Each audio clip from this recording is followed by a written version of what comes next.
Hi there, and welcome to Lost in Literature. I'm planning to take up conflict in Bonku Babu's Friend. Now, conflict is something all of us are familiar with, even in our day to day lives. We run into all kinds of obstacles and blocks and individuals who will not listen to our point of view, and how do we deal with all this. So that is conflict, because a story mirrors real life. So let's begin with conflict, and it's a very important element in a short story. All right, so what is conflict?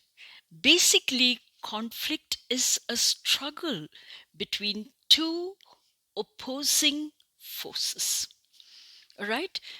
And these two forces are totally at loggerheads with each other. It could be an individual against society, or it could be an individual versus nature.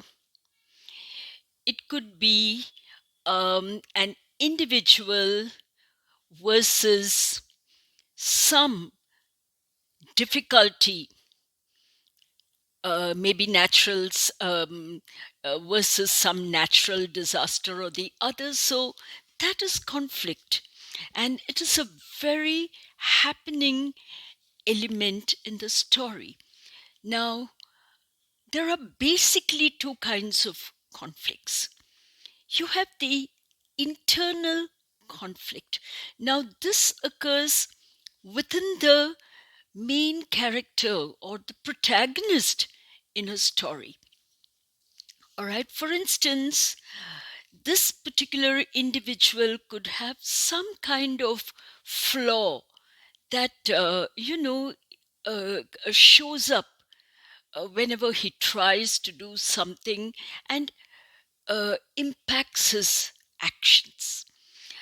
Uh, it could be uh, his mindset, which is contrary to the mindset of the world. It could be some fear within him, some insecurity, some inability that he has to overcome. So, thus, conflict could be internal, like in one of the stories that I was reading, where a young boy, an eighth grader, he's taken to an amusement park. All right, he goes on a kind of class excursion, but secretly he's very scared of these roller coasters. And his entire class is very excited about riding the roller coaster, and there they are queued up. And this boy is also standing in the queue because he doesn't want anybody to realize that he is afraid of it, because that's a matter of shame. So there he's standing in the line. And as the queue draws, closer, I mean, as he uh, gets closer, um, he gets more and more tense. Finally, it's his turn to check his height and pass through. But he can't. He just turns around and runs away, because he's been up to that point watching the coaster, go into all kinds of twists and turns and full circles and up the slopes and down the slopes and that kind of a thing. And he's terrified. He runs away, and he sits a little far away from the roller coaster. His teacher comes up to him, and she starts talking to him. And she also shares her fears, and she makes him understand how he must confront it, or all his life he would continue to be afraid of something or the other. She tells him, "Look, come along, let me help you." So he goes along, and then The other children too, seeing the teacher, they queue up for one more round and they encourage him. And finally, he faces this devil of a fear in him and he overcomes that. And to his delight, he discovers that he enjoys it. So, this is the internal struggle, all right, the internal conflict. All right, the other kind of conflict is external. And there again, it could be any circumstance, any situation, any happening, any event, any occasion in the um, main character's life. All right? Maybe he feels awkward mixing with people. He doesn't want to go to a social to do, or maybe he's caught up in a natural disaster and he has to overcome a life and death situation. Maybe he is very sick and then he has to recover and his journey through that. All these things are external conflicts. They are happening on earth outside, and he is coming to, he, in the sense, the central character is coming to terms with it. And that is how the story moves forward. All right. Okay, let's take up another aspect of conflicts. How and how is it important in a story? What does it do to a story? Look, you don't want a standstill story because a story is a happening narration and you're interested in what happens to the character and if they've gone undergone any transformation. So you're interested in the outcome, the result of a story. So that cannot happen unless the story moves from point to point to point. So basically, a conflict drives the story forward. All right. Now, without a conflict, the story cannot move. There has to be action, and that action emerges from a situation because the story is a flux. It evolves, it moves, it's dynamic, it grows. All right. So, that is the job of a conflict in a story. And another thing, it creates dramatic tension. The presence of conflict, creates tension. We know what's in the mind of the person, and we are wondering how is he going to deal with it. So there is dramatic tension always created by conflict, whether it's internal or external. I was reading this story called The Shining by Stephen King. And in this story, the central character is offered the job of a caretaker in a um, faraway hotel, right? Somewhere on top of the Rocky Mountains. It's a very lonely area, quite high. And during winter time, it gets totally cut off. And there are no guests, no visitors at all to the hotel. But the maintenance has to be taken care of. And so the people who own the hotel, they engage a caretaker, all right? And this caretaker goes along with his family, knowing fully well the risks of working in such a place. But he's a writer and he wants a quiet place where he can sit down, write, and just take care of whatever duties he has to in the hotel. So he goes along, he's cut away totally from civilization, literally, by the snowfall. The husband, wife, and child, they are completely isolated in that hotel. and then a series of things happen.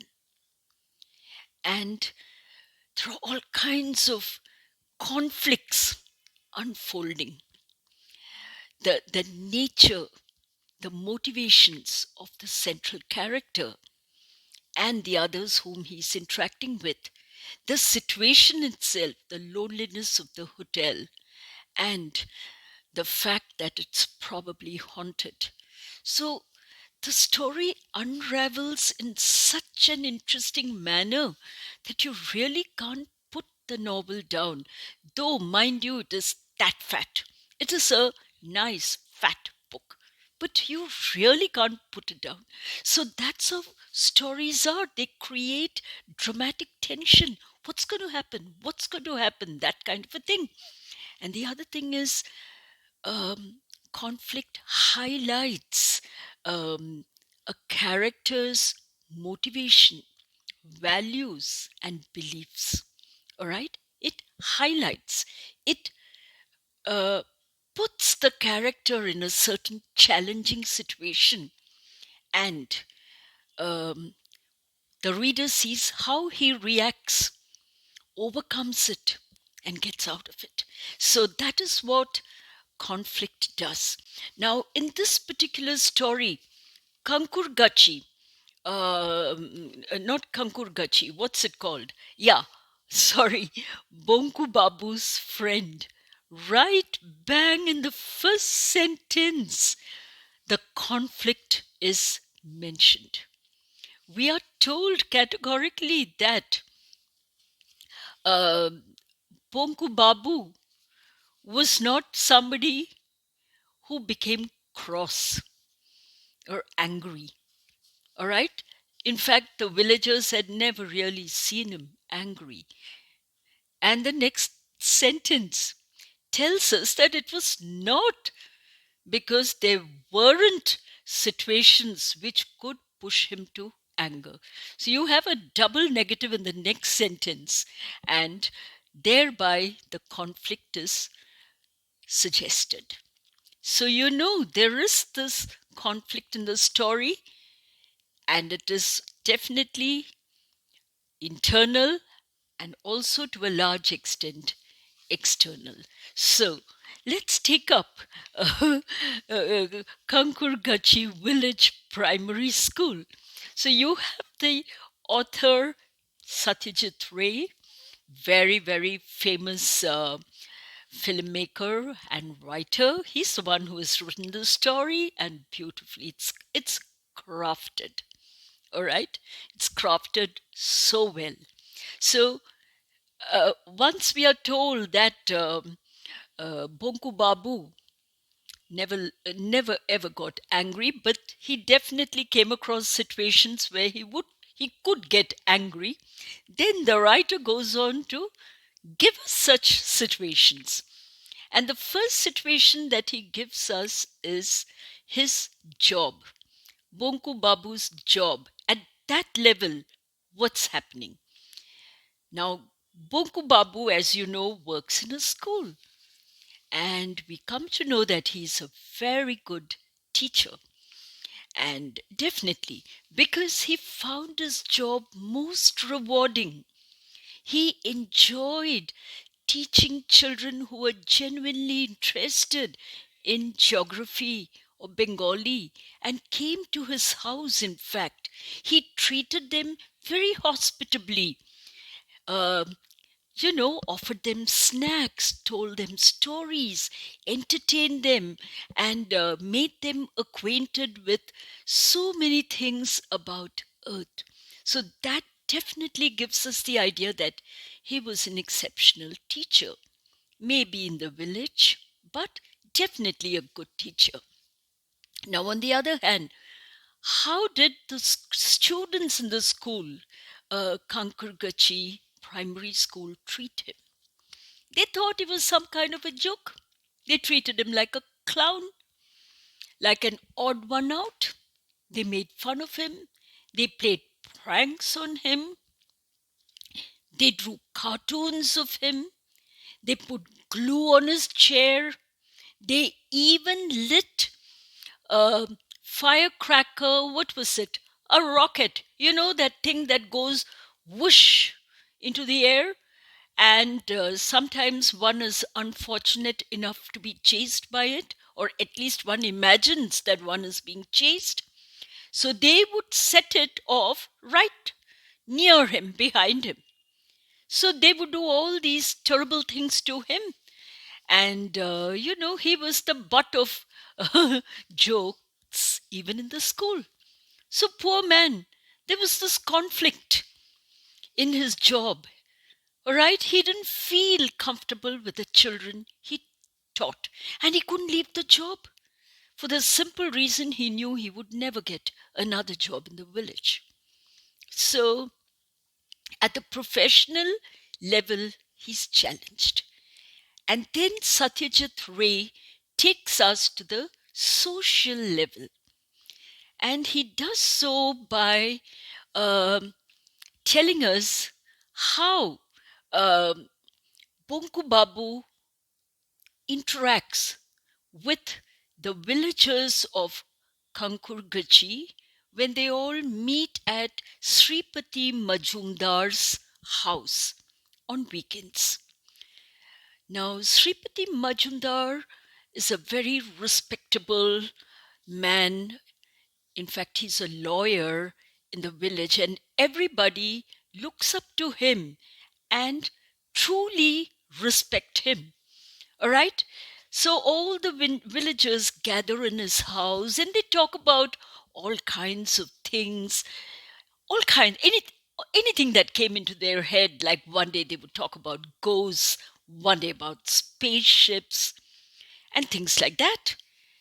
And Kankur Gachi villagers were also just like those children in the school.